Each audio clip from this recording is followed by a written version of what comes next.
des rives du Niger aux confins du Ténéré. Frères et sœurs, nous sommes enfants d'une même patrie, le Niger, nourri de la sève des mêmes idéaux. Pour un Niger de paix, libre, fort et uni, pour un Niger prospère, le pays de nos rêves, pour l'honneur de la patrie.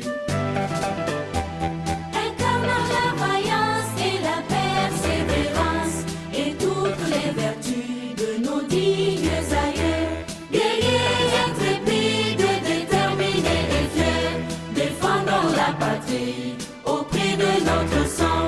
Faisons du Niger symbole de dignité, emblème et flambeau de l'Afrique qui avance.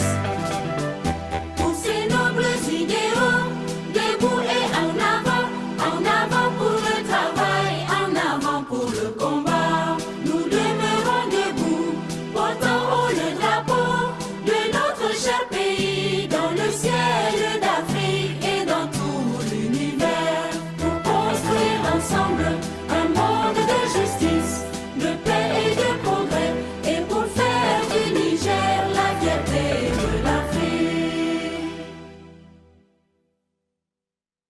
Comrades, welcome.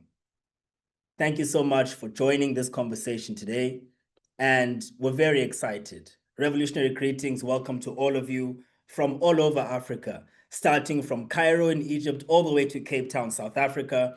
I want to really just send a warm welcome to our good friends in Asia, our good friends in Latin America, and we really appreciate your attendance, and we look forward to your close participation in these type of sessions. My name is Mbali Ngwenda, and I am with Pan-Africanism today. And this week, we also celebrate the 100th birthday of Frantz Fanon. We are even more excited to open this session and welcome everyone here as we get into this much anticipated webinar on Africa's sovereignty and the unfinished project of national liberation. Comrade, today we commemorate the founding of the National Council for the Safeguard of the Homeland, which is the CNSP, which seized power in Niger on 26 July 2023. This moment also falls just prior to the anniversary of the formation of the Alliance of Sahel States, the AES, on 16 September 2023. Comrade, this moment had reignited the struggle for true Pan-Africanism on the continent and throughout the world. And we want to use today, not just to commemorate and remember, but as an opportunity to learn about this particular struggle, as an opportunity to deepen our understanding of this struggle, the anti-imperialist struggle within Niger and the AES more broadly, to really deepen our understanding of how this particular struggle links with the many forms of resistance across the African continent in the current conjuncture. Comrades, the people of Burkina Faso, Niger, and Mali have waged concrete struggles to break free from the stranglehold of neocolonial domination, forging a new Pan-African path. Last year, we would have met in Niamey, Niger, for the International Conference in Solidarity with the peoples of the Sahel for anti-imperialist unity, peace, and friendship between people. And we say this today, comrades, that we must echo and emphasize that we continue to stand in solidarity with the people in Palestine who continue to resist apartheid Israel. And we condemn US-led or French-led imperialism wherever it reveals its ugly head. We stand in firm solidarity with the Cuban people who are currently navigating an energy crisis. We know that the Cuban people will overcome this temporary challenge that they are facing. And we further remember the 26th of July movement in Cuba, which also marks this special day.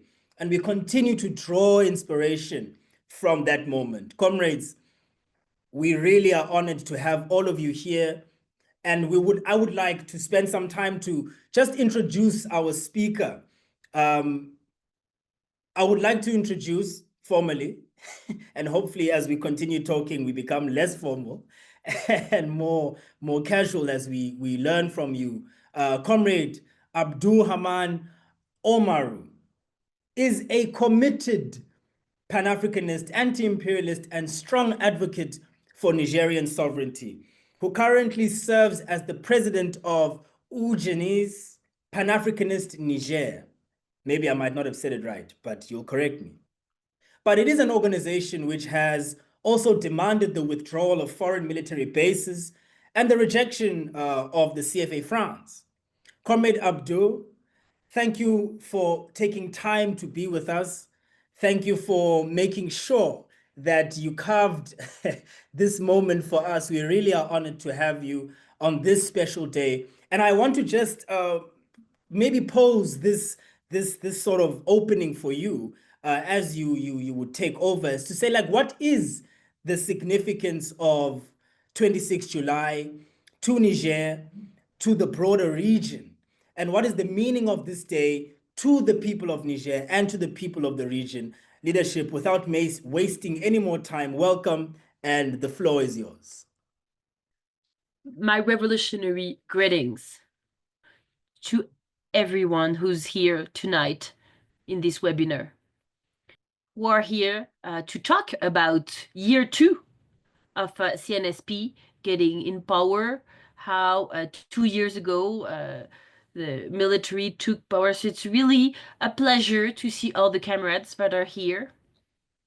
Many of you, I haven't seen you since the conference of solidarity with the people of Sahel.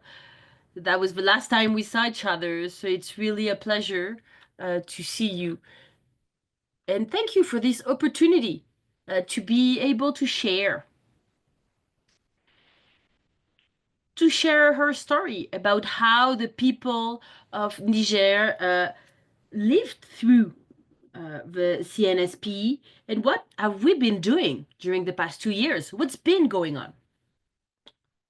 We also want to share strong messages because this struggle against imperialism, as you know, we cannot be isolated. This struggle against imperialism can just be won if we do it together, if we move things together. This is together that we can rewrite history of the African continent in favor of sovereignty.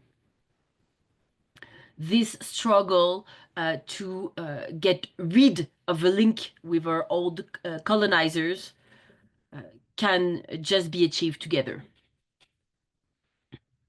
So today, we're going to talk about the event of July 26 and how the military took power.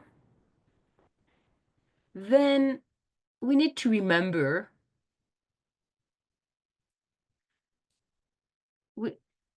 we need to make sure to share a few elements, basic elements about Niger. And also we need to understand how was the situation before July 26, 2023, and what's the situation now. Our country was a French colony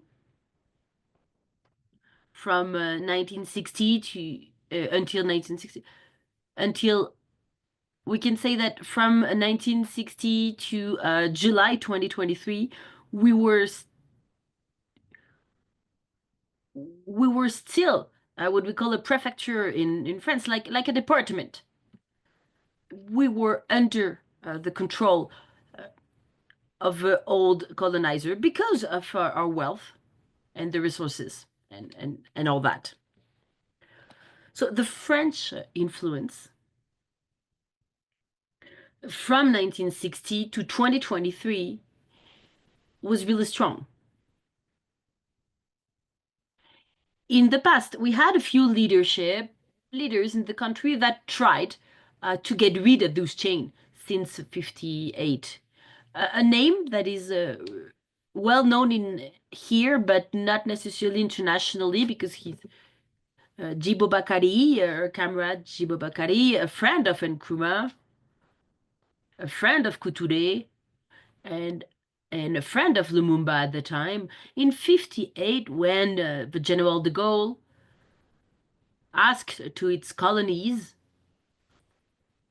to go through a referendum, if you remember well, in 58, only Guinea managed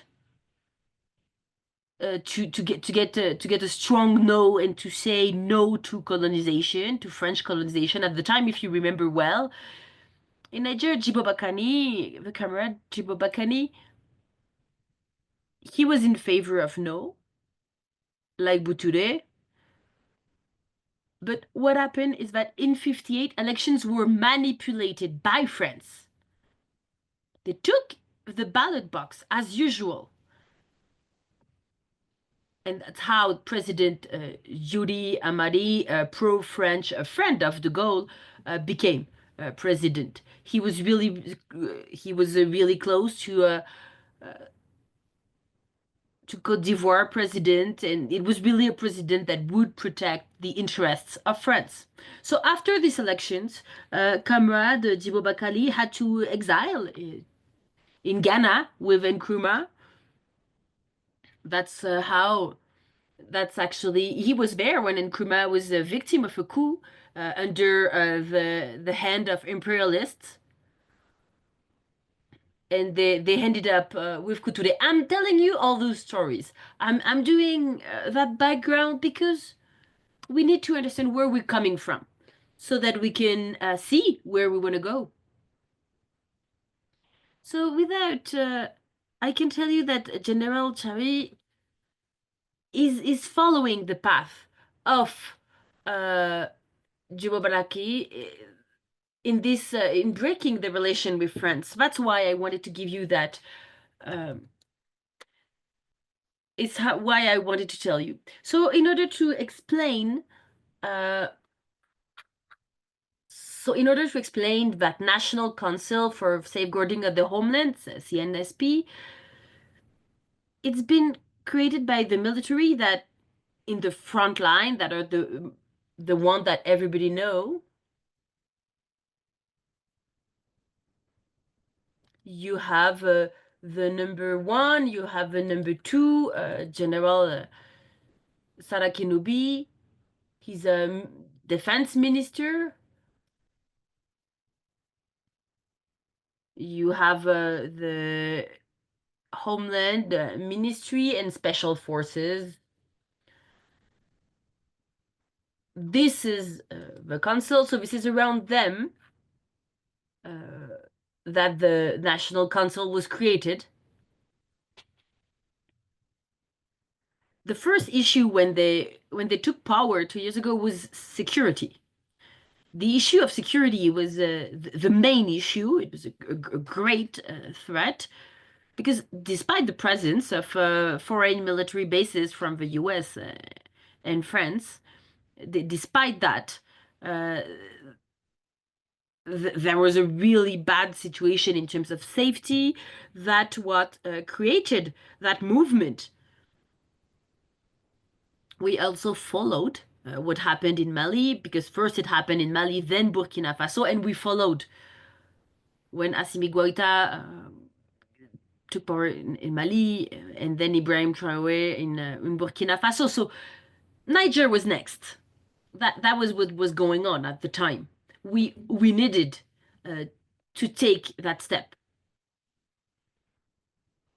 We needed a patriotic military to take power in order to safeguard the security of the country, the people, and make sure that we have a clean cut with the colonizer.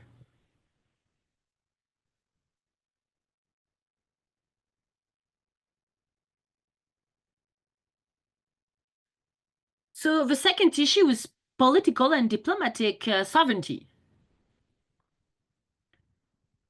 So you know there was the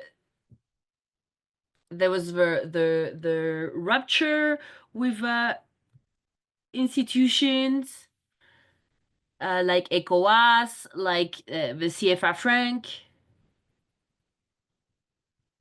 So there was a new diplomacy. you know, a diplomacy based on sovereignty. Since the beginning of CNSP, there was a huge difference in terms of message with a Pan-African perspective, specifically with the creation of the Alliance of the Sahel States. And that whole idea of confederation, when you talk about confederation, then you assume that we want a federation as our father of the independence thought about many decades ago. Then we need to talk about food sovereignty and economic sovereignty. This is what we've been working on in the past 2 years, supporting local farmers, local production. We also need to talk about the nationalization and the securitization of strategic resources like uranium, gold, oil that needed to be secured.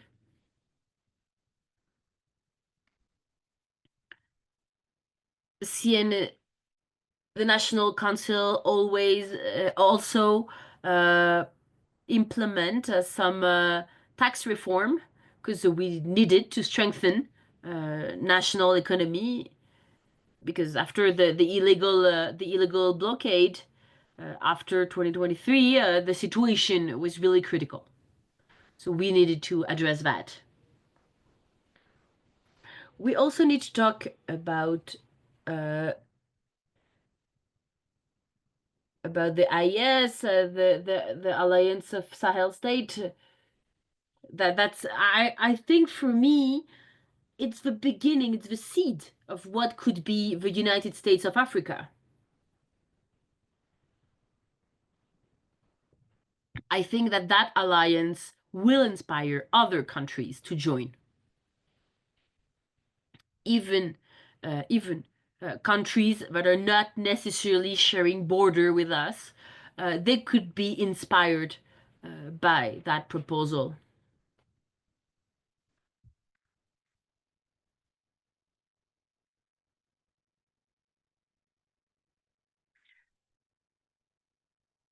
And I will conclude my intervention at the end of it, giving some elements about the complexity of the moment we're going through right now, and how we're trying to prepare the youth so that they can understand that it's going to be a long run fight. It's not something we're going to solve in a few years or even in a decade. It might take generations. So that was my introduction. That's all the issues I'd like to address.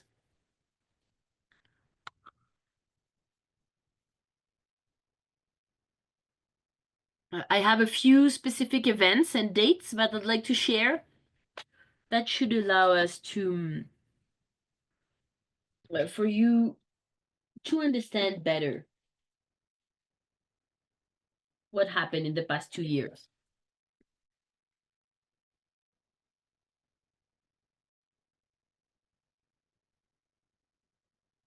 So, comrades, for the one of you that were here in the conference in favor of the people of Sahel, you've seen how organizations were in solidarity with each other. They were strong together, supporting the military patriots.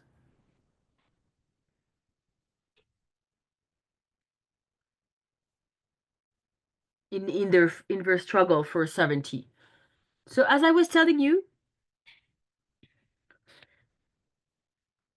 2 years after that historical rupture, we're here to think, to analyze, to try to understand what means this moment in history. For many years, nobody thought that could happen here because people thought we were under total control of France.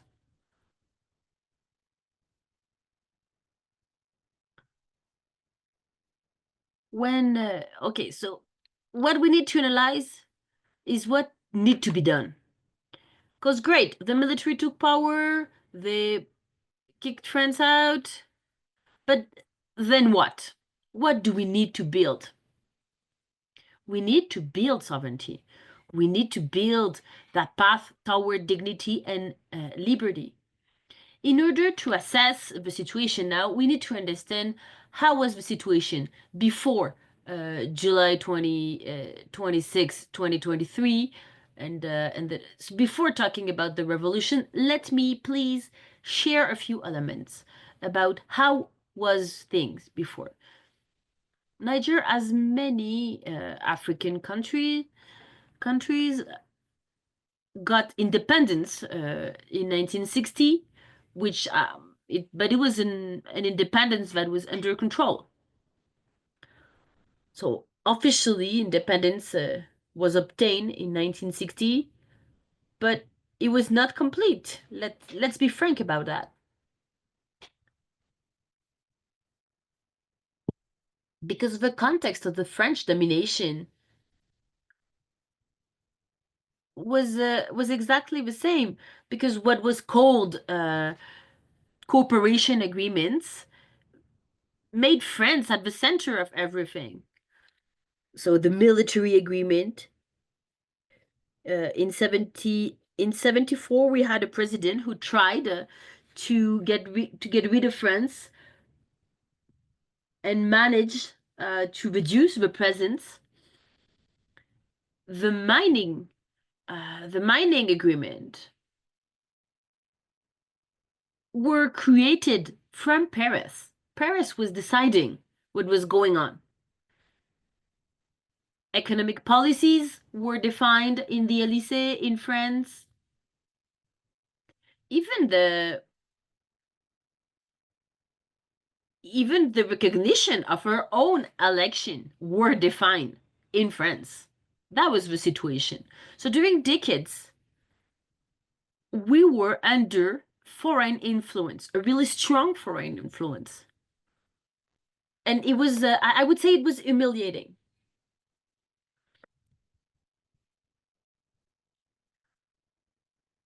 Our strategical resources, like uranium, exploited in the north of Niger, were spoiled. They were grabbed, stolen, with no benefit for our people for decades. How can you think that France can be promoted clean energy, nuclear energy, when here we don't have any electricity? Women have lost their life giving birth because there's no electricity in the hospital. Doctors need to use a flashlight when women give birth because we have no energy while France is taking the uranium out.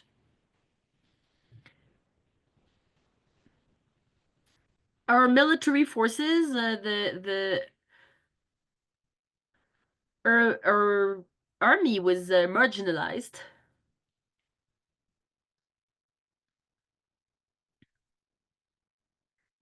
And our government were under constant pressure from the embassies.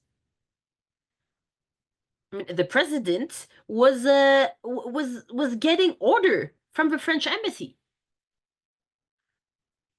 So when the coup of Chani happened in 2023, we managed to get to know the most arrogant ambassador of history. He refused to recognize the fact that the military took power. You know, he was acting as the boss. He was the boss. He resisted his own expulsion, and Macron was saying France is not recognizing your government, and they were still recognizing Bazoum, and that the French ambassador had no order to receive from the new regime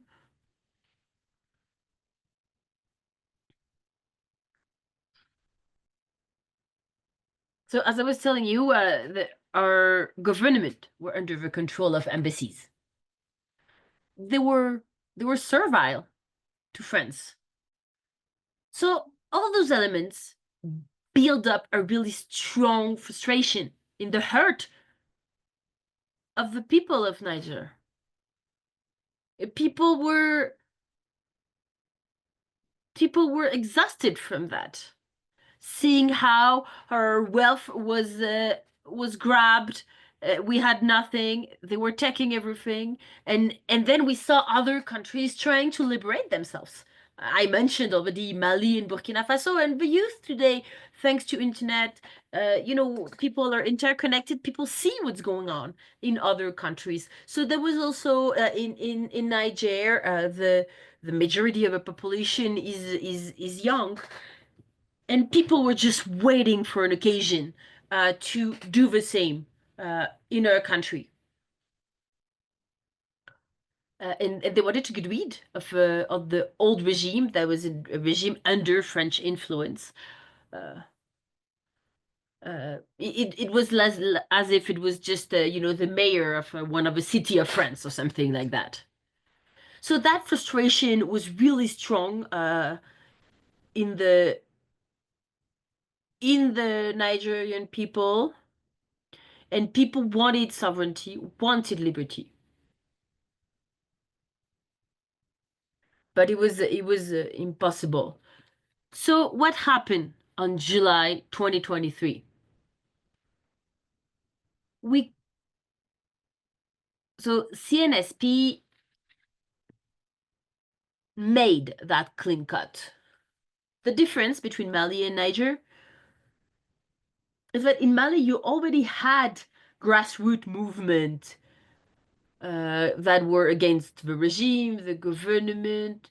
There were political parties, the unions, associations that were organized. That was a movement, right? And they pushed, and they pushed the old regime out, and the military just came in to finish up what the people were doing, and that's how power was took in Mali. But it was different in Niger. Protests were forbidden. It was impossible to unite 10 or 50 people for a protest. It was forbidden. This Zoom we're doing today, if it was a Zoom about imperialism or to denounce France, in the middle of a Zoom, you would see people rushing into my office to arrest me at the time. That what was going on. You need to understand how strong was the control of France on Niger. So we were unable to breathe. And this is when the army took its responsibility, and the CNSP announced the end of the regime of Bazoum. So it was not just a change of government, it was an historical decision with many no's. No to domination, no to foreign military forces on our territory, no to permanent humiliation of our people. So it was really a strong call to the people of Niger for sovereignty, saying we're here and we're gonna take control of our own destiny. So in a few days, I was telling you, I already told you about the ambassador. The ambassador was expelled. Military bases were closed. They were told to leave. Military cooperation with Paris were broken. General Chani made a real independence declaration. That was the first time we could hear something so strong.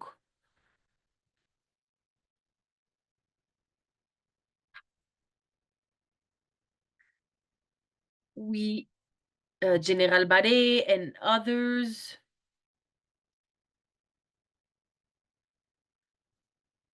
That were, in the past, we had some leaders that were built by Coutier, by others. So in the 90s, we had heard. So General Barré, for example, he was an officer that was in Madagascar, like Sankara. And since the beginning, um, they realized that the diplomatic relationship with China were broken, and they were with Taiwan, but they changed that. He went to La Havana at the time to see Fidel Castro. If you remember, right? It was 96, 97. Colonel Gaddafi was under blockade of the UN. Actually, it was a UN.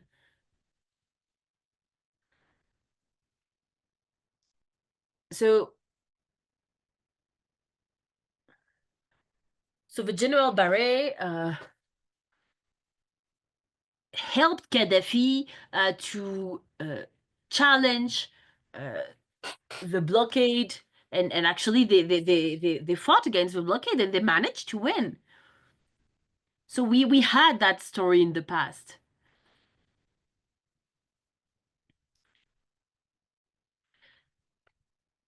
So General Barré, then we had another patriotic president who fought France, Tanja Mamadou, a colonel. He was also a comrade from Cloutier, I mentioned at the beginning.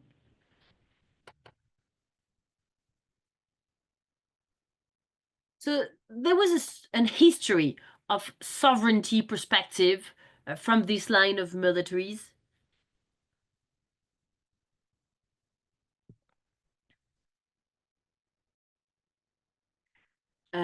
Thanks to that relationship with the Popular Republic of China, there was also some development on oil infrastructure. But since Tanja, we were a French department, basically. France was just doing whatever they wanted here. Even they were choosing the president, right? So 2 years of acting for sovereignty. Many people thought it won't last.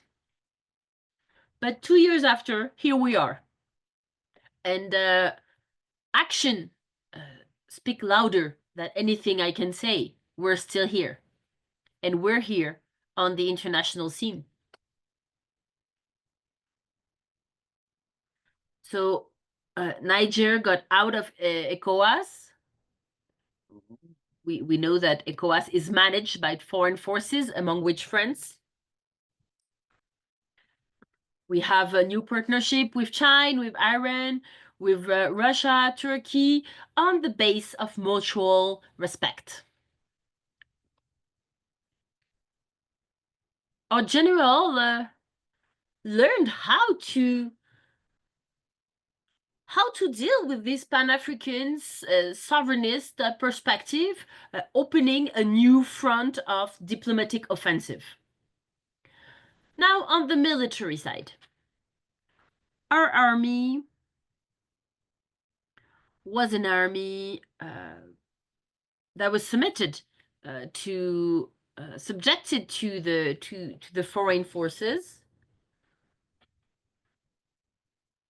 And so when General Cheney and his comrades came in, they worked on the capacity building, because before they were under control of France. For example, even buying weapons was something that was dealt by France. So now we can have business with Russia, with China. So now we're independent, and we have a stronger army that is independent.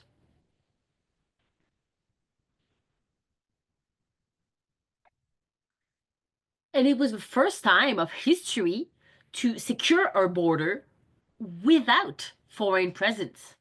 It was the first time.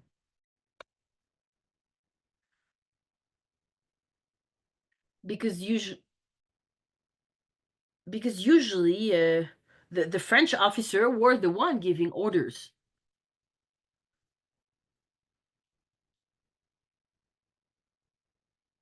And we were able to stop this hemorrhage we had.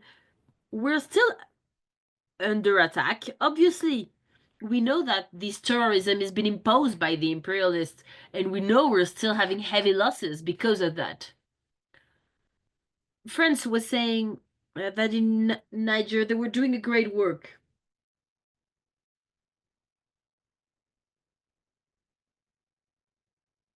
But we can see how France is now putting all its energy in supporting these terrorist forces in order to destabilize. But our army are working hard. They're working together, Burkina Faso, Mali, and Niger, and we're even building a common force, a common army to fight this terrorism that was imposed by foreign powers. Now, on the economic policy side, we launched a food sovereignty program. The General Chani has a great vision. We cannot achieve sovereignty if we need to look for food outside of a country. So everything we eat and consume need to be produced in the country. We need to enhance our own agriculture, to empower it, and to be self-sufficient. This is what food sovereignty is about. And it's something that's going to make us stronger and have a great impact on the Confederation of Sahel. And so, inshallah, I think that in 1 or 2 years, we should be able to export if things keep doing good. Another front is the control over our resources, among which uranium. So we nationalized the company that was exploiting gold and uranium. We have a few projects. We have a few ongoing projects in order to control our gold. Burkina Faso and Mali are working on it too. And that's key in order to get rid of the CFA franc, which is the last colonial currency still available on Earth. If we want to have our own currency, we need gold. So we need a strong gold reserve so we can launch our own currency. And so I think that's how I think nationalization of gold and control over gold is what we need in order to make sure that tomorrow we have our new currency. The next element would be on the geopolitics with the Alliance of Sahel States. Maybe you know that in the 60s, Mali, Senegal wanted to make an agreement. As you know, imperialists did not allow it. But now we know why our father of independence did not achieve their goal. And we need to learn from those traps that the imperialists put on their way at the time. And we need to make sure we know the history so that we can make sure we do not repeat.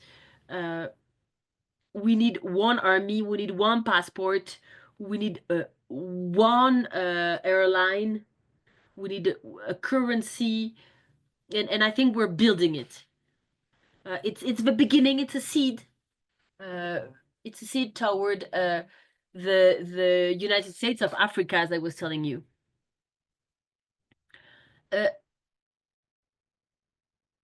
So with the creation of the Alliance of Sahel States, now the Confederation, is a new page in the book of African history.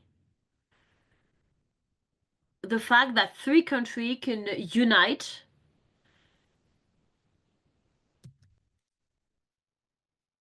and make sure they have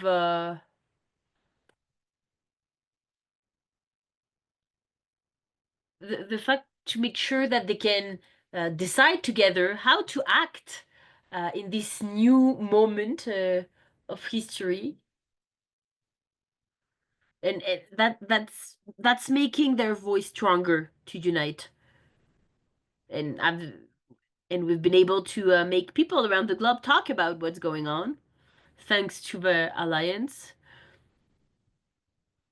As you know, we have a common vision on defense, a common diplomacy, economic policies. Without Western forces,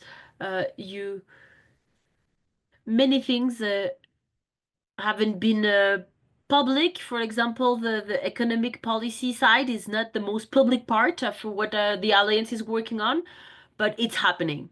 There was big investment lately. About the CFA franc,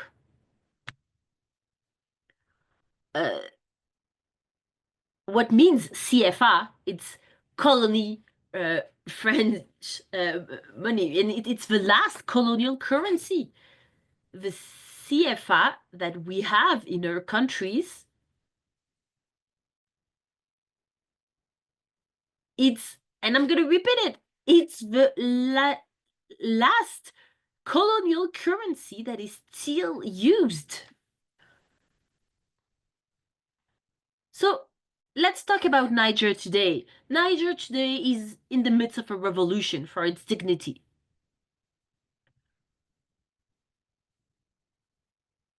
Some people would tell you it's revolution, it's a refundation. I think it's both. I think it's a revolution and a refundation.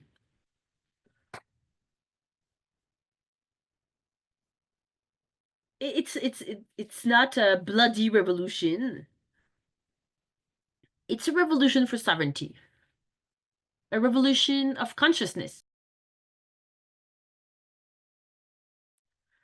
A revolution to re-give to our people what was taken from them.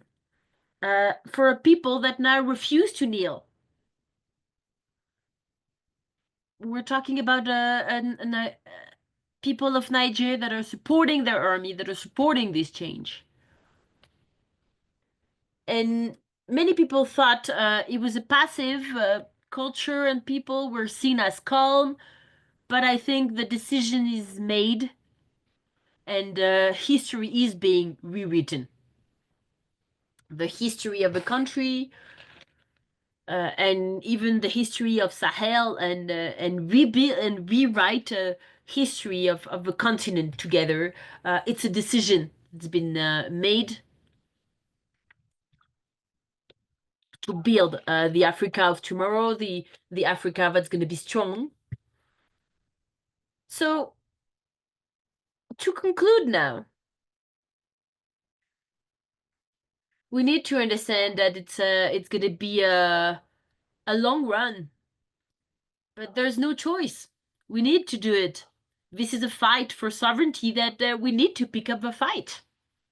We need it for the next generation. We know that it's going to go on for generations. We know that those Western power won't let us be. Even if CNSP today is really active, they know that a great step was made, and they know that other generation will need to finish the work. What happened before the independence, what we've seen under neocolonialism, is something that's repeated itself in so many countries in the continent, and today we're picking up that fight. It's going to be long. It's going to be hard. Pressure is really strong. threats, sanctions, defamation in mass media, all this. The military are fighting terrorism that are supported by imperialists. And they also have a front of the war that is fake news. You know, they're flooding us in fake news in order to demobilize people.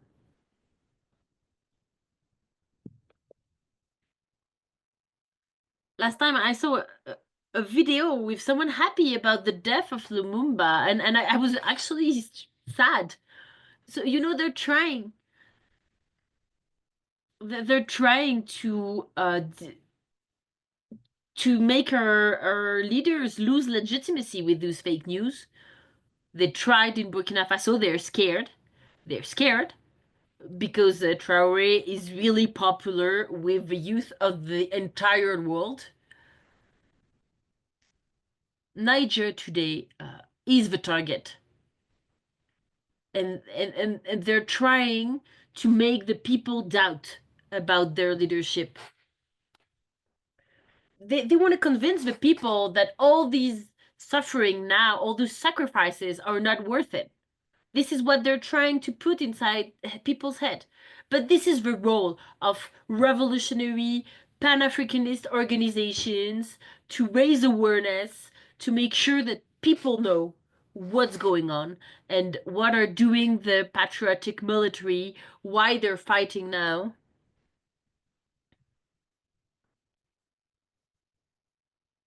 And they're going against the same enemy, you know. Now people regret Gaddafi in Libya. People regret that Lumumba was killed. You know, if Western forces are critical to you, then you need to be defended. When you see the Western power applaud any leader, it means it's their soldier. It serves their interests.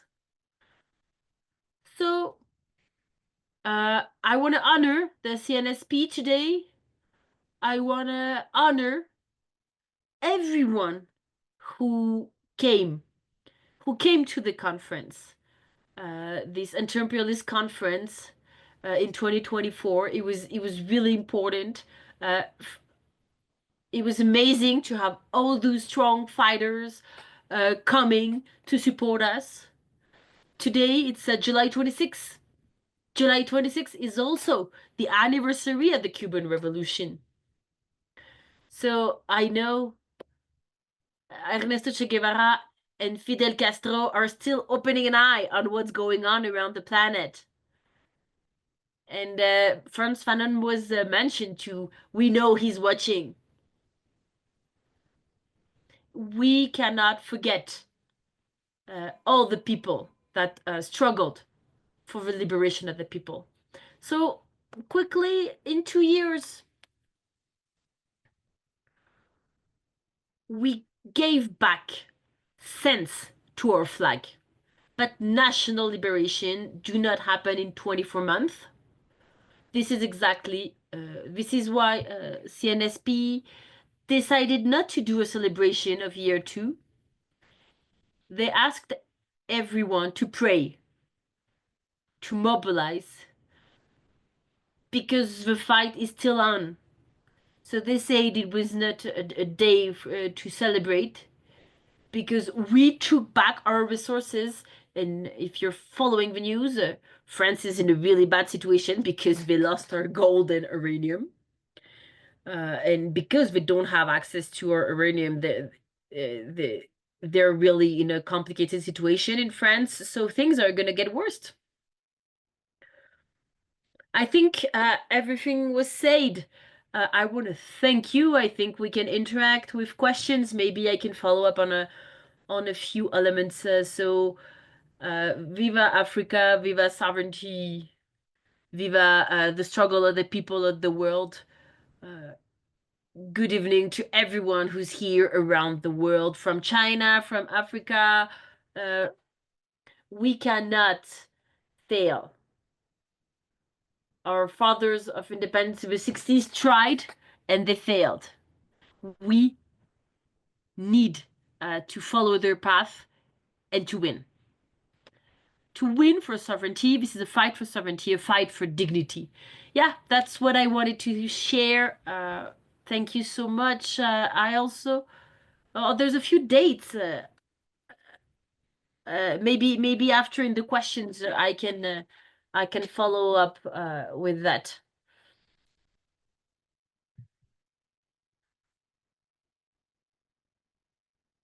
So that you can get to know our own history. Or maybe I can do it quickly if you want. Quickly. In 2023, on July 26th, this is when the regime of the Seventh Republic was overthrown. August 3rd, Niger denounced of a defense agreement with France. August 11th, there was a great manifestation in order to get rid. The demand of a protest was to kick France out. Then there was a 48 ultimatum given to France in August. On September 2nd, there was a ruling from the court to expel France.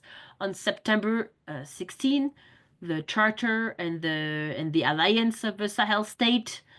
So the date you need to remember is September 16. On September 25th, 2023, the announcement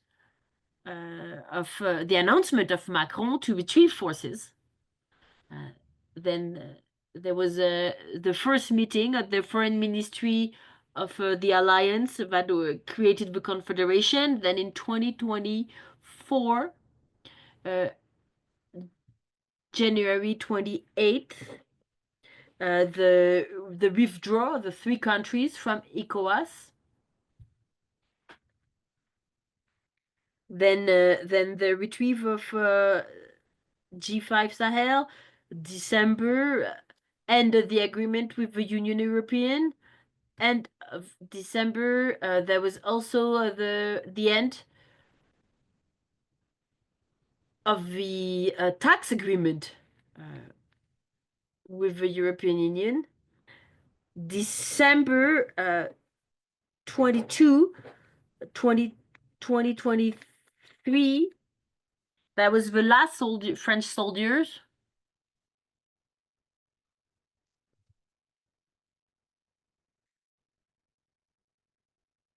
That was in 2024, we got out of the Francophonie International Organization. 2025, there was the meeting of the Alliance of Sahel States. June 19, the nationalization of the mining company that was under French control. It was taken from them.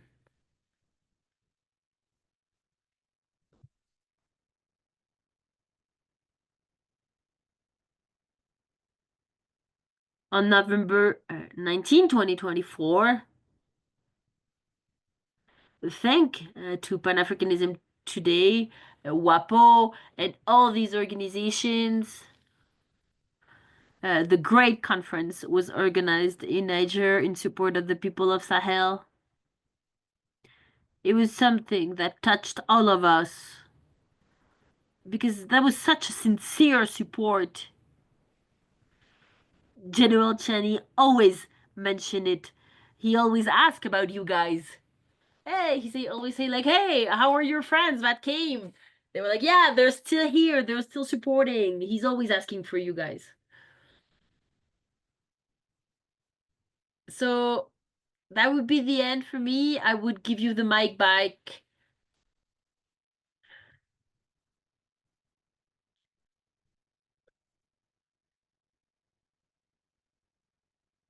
If there's something you want me to go more in depth in, please let me know.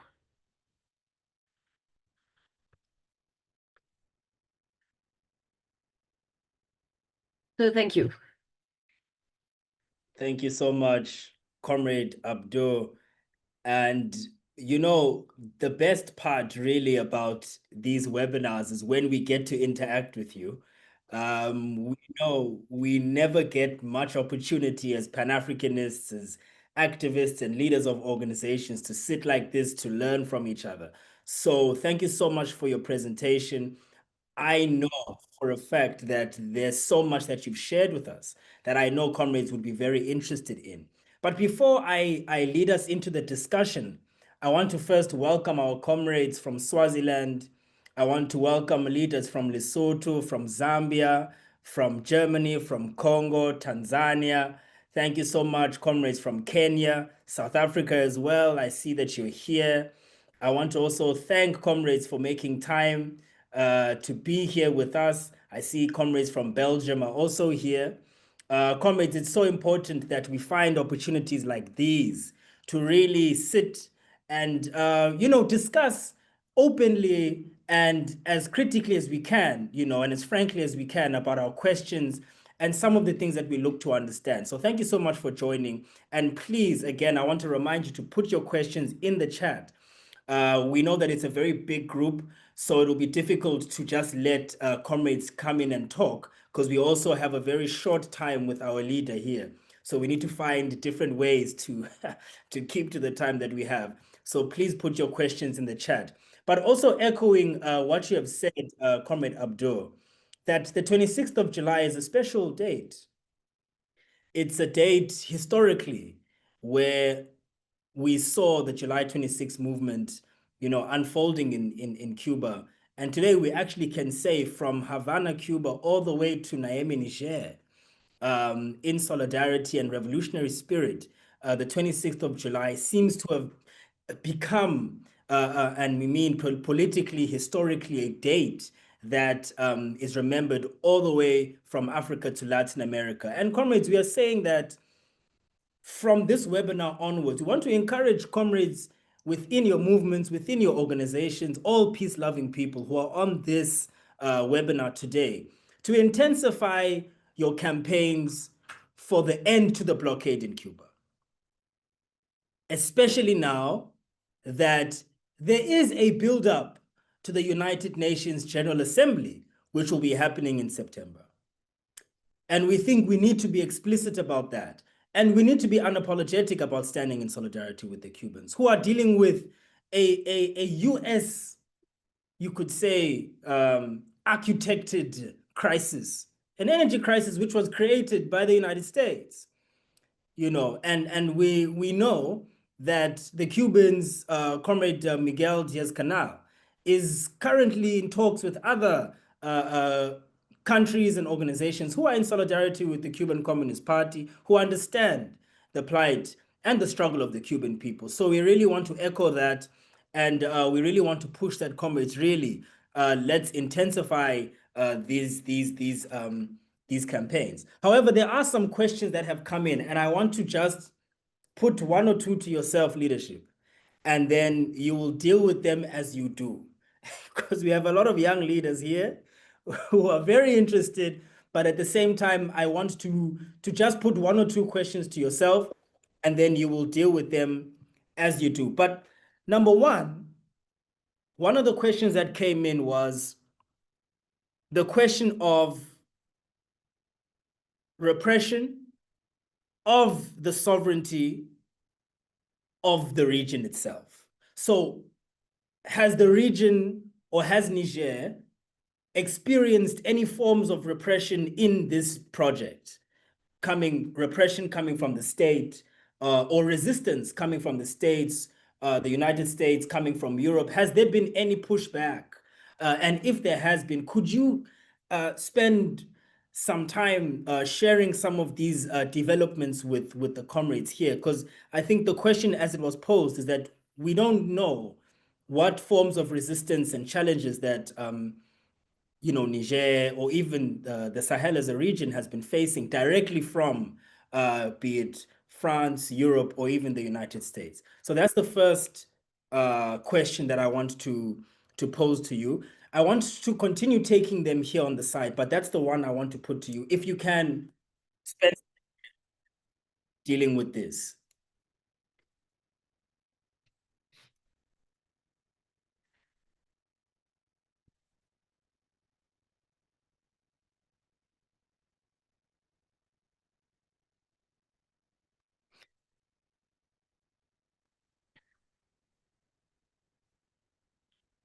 how, like Cameron was mentioning Cuba, I'd just like to address something.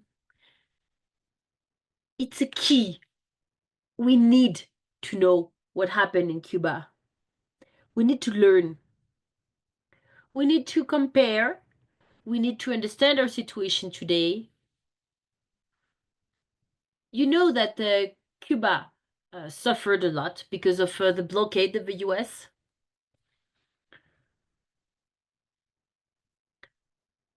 Cuba has an advantage that the Sahel do not have. Sometimes people forget the fact that Cuba is an island. Cuba has access to water, even if they're suffocating because of the blockade. Thanks to their ports, they've been able to receive products, helps. The second advantage is the fact that nature, Cuba has the favor of nature. They have great seasons. Whatever is the seed you put in the ground in Cuba, it's gonna give you a fruit.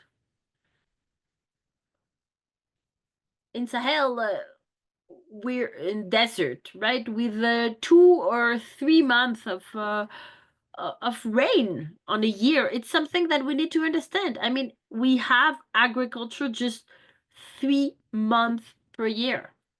This is a challenge. When you face an embargo, and when you don't have access to the sea, and there's a blockade, and the neighboring country are not helping, it's really complicated. This is why Burkina and Niger suffer. Burkina and Mali have more access. But in the case of Niger, for the past 2 years, the blockade, I mean, let's face it, it was huge. The bank accounts of the state were frozen. Your Visa card from your bank was not working in another country. There was a total blockade for everyone. On food, on drugs, medicine. I mean, they were suffocating us. They were trying to provoke a popular movement against us, so that the military would fail. You know, that was the plan. So that's some differences between what's going on in Cuba, what happened and what's still happening, and what's been happening here. So it's a really complicated situation. You know, in some villages and commune, we don't have doctors. Cuba have doctors, thanks to Fidel Castro, who invested in education, made sure that health was guaranteed for everyone.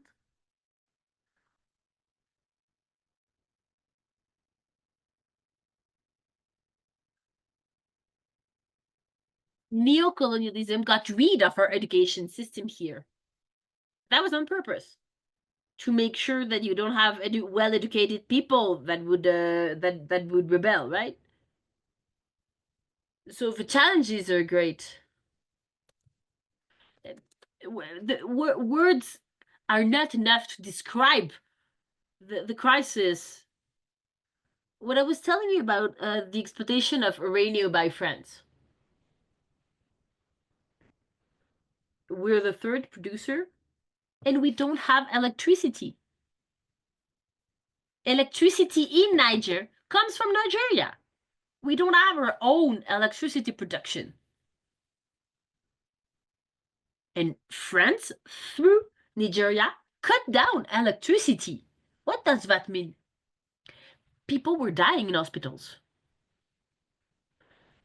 People who need treatments.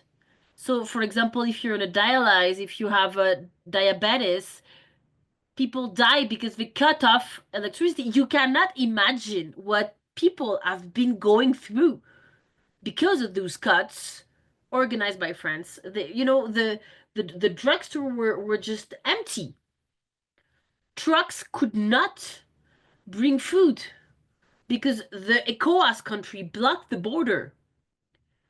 We need to understand how hard it's been.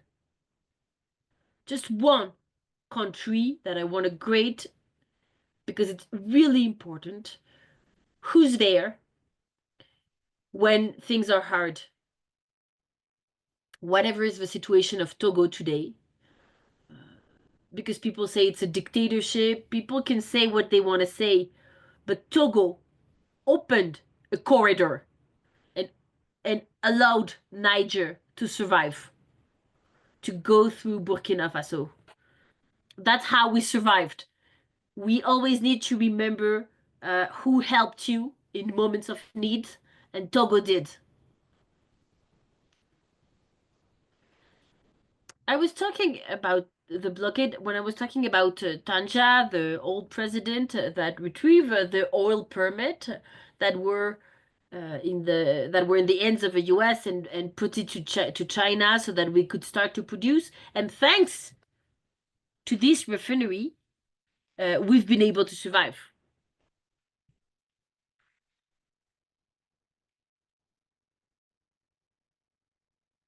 We saved life thanks to this oil that we have because of that old president that made that agreement with China at the time. Ideologically, we can be inspired by what happened in Cuba, but we need to understand that being an enclave country, it's something that's really different. When you don't have access to the sea, you're vulnerable. If your neighbors are against you and you don't have access to the sea, there's no way. I don't know if I answered your question or if there's something else you wanted on that, but that's what I wanted to mention. No, you have actually answered my question and more, because you've given us an understanding of the challenges geographically, of not just Niger, but the region, but particularly Niger in itself. And you've also given us a brilliant comparison with Cuba, and the different advantages geographically that it might have as compared to Niger. And I think it's important. I mean, we are here, we are studying, and we are talking on a very serious level about understanding not just Niger, but the region. I think it's important that you mention such things. So thank you so much, leadership, for that. And I think you've really exceeded even my expectation of my question. So I have a couple more questions that are coming in, and they are coming in very hot, but I'll only pose them one by one because I think the quality of your responses becomes important. I mean, we're young leaders, and we're here to understand. So I think for me, I want to try and keep the quality of your responses just here by just posing one at a time so that we actually get to focus in on an issue at a time. So, my leader, there's something that you mentioned quite well, and I want to draw your attention to this because you talked about political sovereignty, you talked about food sovereignty, and I mean, we're talking about sovereignty here, sovereignty in general. And you talked about even in wanting to have a currency, you have to have gold. You have to have gold, and you said that very strongly. But I want to link that comment you made and trying to pull you towards the question of sovereignty. And I want to ask you, when we're talking about sovereignty, we're talking about the gold and having a currency. How then can you link that to the concept of a United States of Africa, and the Sahel being the seed of what might even be the beginnings of a much broader Pan-Africanist, revival and Pan-Africanist continuation in terms of struggle? how would you, if you could spend time just speaking to us about some of those ideas, and not in the sense of the broad debates of or the old debates of Pan-Africanism, but rather now, currently, when we're talking Pan-Africanism, when we're talking sovereignty, when we're talking currency, what are we talking about now when we're really talking about Pan-Africanism? What does this conversation look like in some of your corridors, leadership?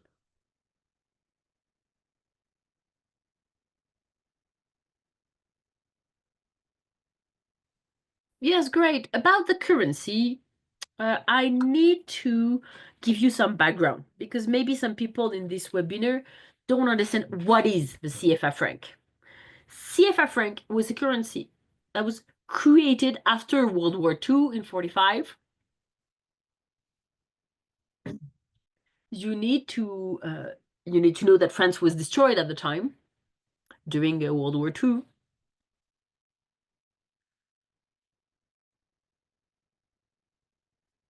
So in order to rebuild France, they created that currency for Africa. That was a tool. So they started at the beginning, the French franc and the CFA had the same value, right? And at some point, the CFA was stronger. So that was a game for them. But the untold story, until recently, is that the CFA franc had an agreement. Half of the CFA wealth needed to be put in the French bank. That was part of the deal as a warranty. So half of the wealth, so in order for the CFA franc to be a recognized currency, half of the reserves need to be in French banks. When you look at the system, what does that mean? That means that when you open a fabric, when you want to export to Europe, it's really complicated because then the French franc and the French CFA were connected. After the French franc disappeared, they connected euro to CFA. So €1 is 650 CFA franc. So when a company comes here to buy raw material, it's easy. But if we create a company and we want to go in Europe, it's impossible. Better even. The central bank in charge of CFA franc until 4 years, there's a French on the board of the bank in Africa. I mean, French officials are managing our banks. Where do they print the CFA franc? In France, not in Africa. What does that mean? Let's take any example. So, for example, France can print CFA franc and flood our market with it in order to buy. What is a currency? Currency is a piece of paper. And who's doing the piece of paper? They are. And they did it, you know. They come with suitcase of paper that they print and they buy our raw material. And we cannot get out of that without getting rid of this currency. This currency needs to be de-linked from euros and cannot be printed by our colonizer. Our currency you cannot fight who's oppressing you when your oppressor is printing your currency, your money. That's why we have that. we have that on top of a priority list in the Confederation of Sahel. So if you want a new currency, we need the three countries to get together to make sure they have gold reserve so that they have a central bank of that new currency that can back that new currency whenever we launch it. So quickly, I just wanted to give you a free example of countries that got out of the CFA franc. Mauritania is one of them. They got out, and they're still alive, you know. Madagascar had the CFA franc. Madagascar is still alive. Countries that are not so big. I'm just talking. I'm saying big in terms of like size. Many countries got out. If you see in Africa, which are the countries that are doing better? The ones that are their own currency. I was checking the list of the richest men of Africa. I just checked, just to analyze. You know, who's rich in Africa? You won't have a billionaire in a CFA franc country. Not possible. You know, where are the rich people? South Africa, Nigeria, they have their own currency. Ghana have their own currency. This is where you have rich people. If one country can have their own currency, you will be agreeing with me that three countries, if they get together, we can have a currency. So that's how we explain the situation and why we need it. You also mentioned the United States of Africa. The best way to develop the economy of a country is to have your wealth inside your country. Fabric. So what's the idea? If we have our own currency, we can control our own economy.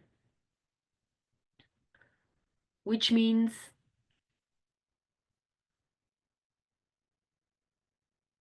we can create our own project, like the CV, a nuclear plant.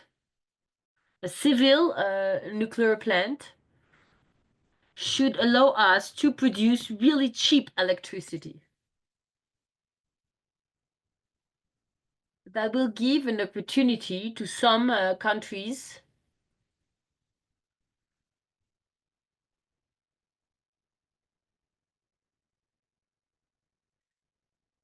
What does that mean? We need to create wealth. We need to create our own fabrics. And we need an integration and interconnection among countries. I think that's the path. That's the path to build bridges and strong connections among our countries. And I think that maybe one day 3, 4, 5, 6 countries started to have a confederation. We could have a Central African Confederation, an East Africa Confederation. I'm not saying that the 54 country need to be a federation tomorrow. Maybe we can have 4 or 5 confederation and cooperate together. Maybe we can have a block of Arabic country. The Maghreb Confederation could be one. We can make sure that Botswana, South Africa make their own confederation. We can make sure that Congo, Rwanda have with their neighbors have another one. And then Western Africa. If we have 4 or 5 blocks, it would already be a path. And for me, that vision of the United States of Africa is for the future. But if we can make unity, small blocks,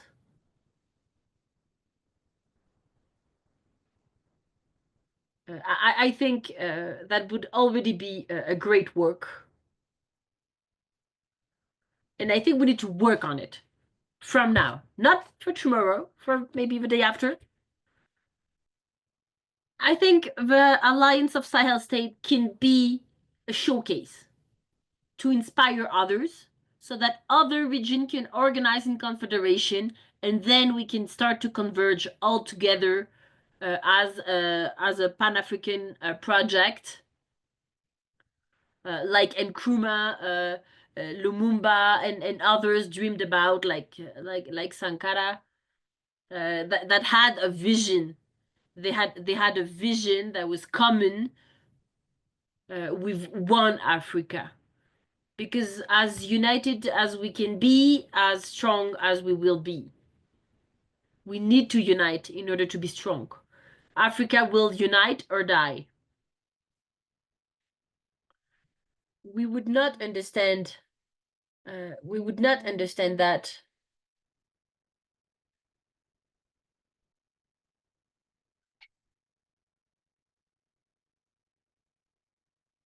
the back in the time they were killing our leadership and undercovered, but now they're not. They want to kill Traore because they know he's following the path of Sankara, and they're open about it. They know that he's young, he's strong, and he can push Cheney and others to build that confederation, and he can make change happen. That's why they're going after him.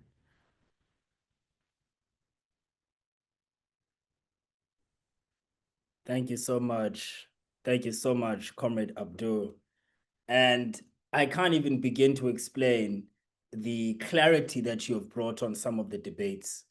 And I also want to just emphasize that it's important that we sort of bring these type of discussions to the forefront, so that we ourselves can understand what are some of the tactics and strategies we should be discussing. How do we even approach some of these questions? As you've given us the concept around the currency and how you are thinking around it, how you're thinking about sovereignty, and how you want us to think a bit more about Pan-Africanism as we are talking about it today. And I cannot thank you enough in terms of this.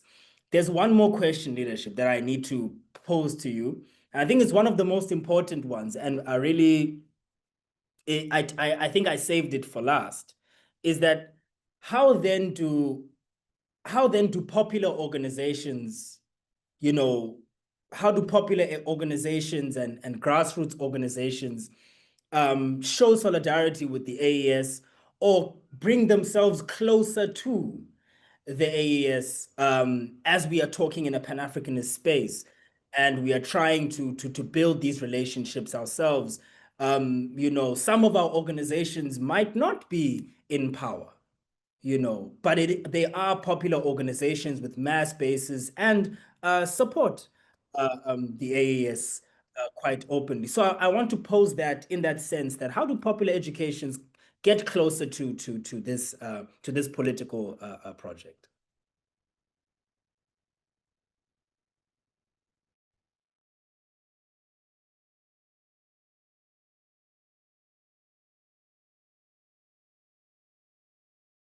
First, I think we need political training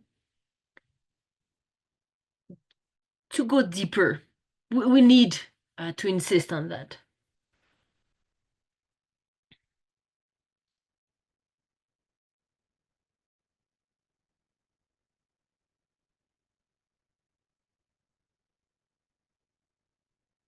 We need to put that struggle in the center of political training. Examples of the struggle today.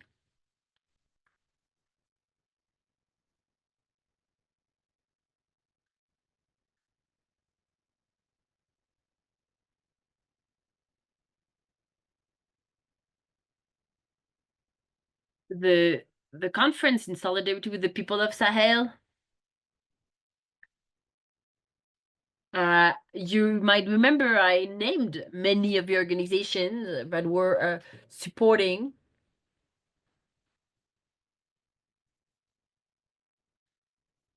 Today,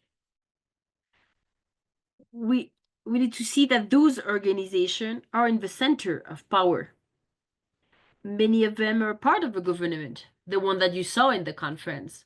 For example, M62, for example, who's today General Chani, gave them the Trade and Industry Ministry.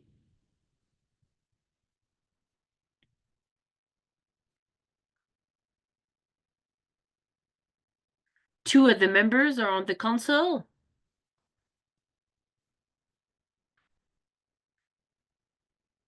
It's like a parliament, right? It's a council where people define the future of a country. We have a women organization, the one you've met here, that were named. Why am I giving all those examples? It's because the best way for CNSP to prove that they are on the good path for sovereignty is to have on board those organizations. To have those organizations that help CNSP to maintain itself in power. It was not obvious the first weeks because France was pushing. They were thinking about military intervention. So what I wanted to say about Niger is that there's a permanent contact between those organizations and CNSP. The government, the council, all work together.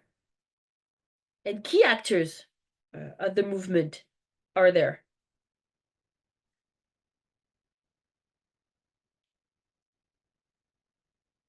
I think that creates trust between the government and the organization. That can motivate other organizations to support. So I'm telling you that because I think that if social movements see that other social movements are involved, it's going to give them strength to support. Some people won't agree because they're going to say that civil society should not be in government. That's a debate. They have their reason. But I do think that in a revolution, in a referendation like we're in, we need to give opportunities. When you take someone to be government, if it's someone that hasn't been fighting, that has no strong ideological background, it won't work. So you do need, for example, in that council, we need trained fighters and people who can think and have ideological background for that. We need that. It would be hard without that.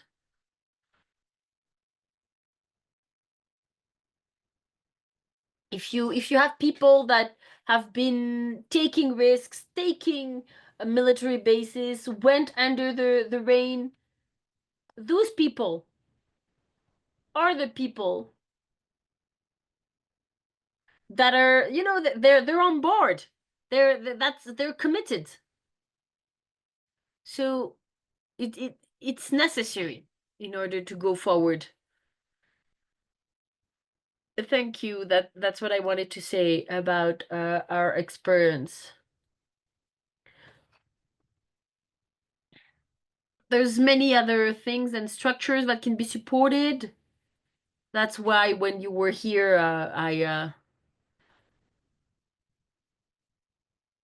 I took the time to name all these organizations so that you would get to know them.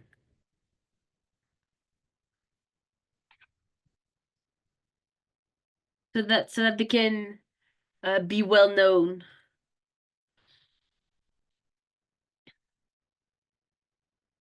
It's what we're doing now. It's not just what the CNSP is doing.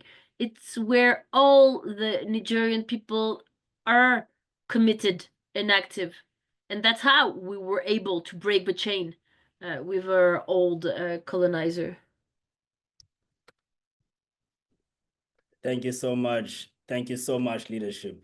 And I want to thank everyone who has joined this session and webinar. I really think it was a fruitful session where we were able to engage, with your questions and able to engage with the struggle that's going on in Niger and in the Sahel. And I think, comrades, I can't thank you enough for making time to be with us. Thank you so much, Comrade Abdul, for making time, being with us, and sharing this very important history. We cannot express how much this means to all of us. And these are precious moments for young activists, young cadres who are in the forefront of their struggles in their respective organizations and regions. And truly, it is an inspiration that we have yourself here with us. So, comrades, really, I want to thank you and say, can we please continue to join this? Thank you so much, Comrade Abdur. Thank you so much, leadership. Thank you. Thank you. No, thank you. And again, can we please join these sessions once a month? We'll be having them once a month, comrades. We'll be sharing the information with you. And let's make sure that we continue the conversations in the boardrooms, at work, in the fields where you are working, in the taxis, no matter where you find yourself, continue the conversation.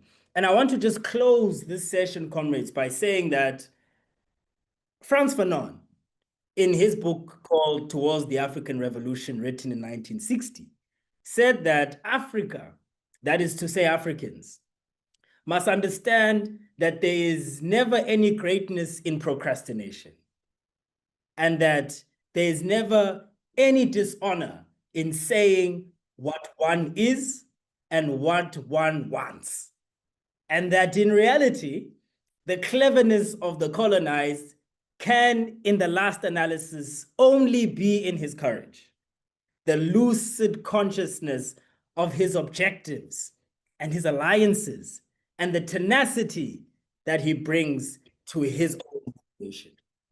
Comrades, I want to leave you with Frantz Fanon as we celebrate him. I want to thank you so much, and I want to wish you all a splendid day going forward. Thank you so much, comrades, and let's continue the struggle. A luta continua.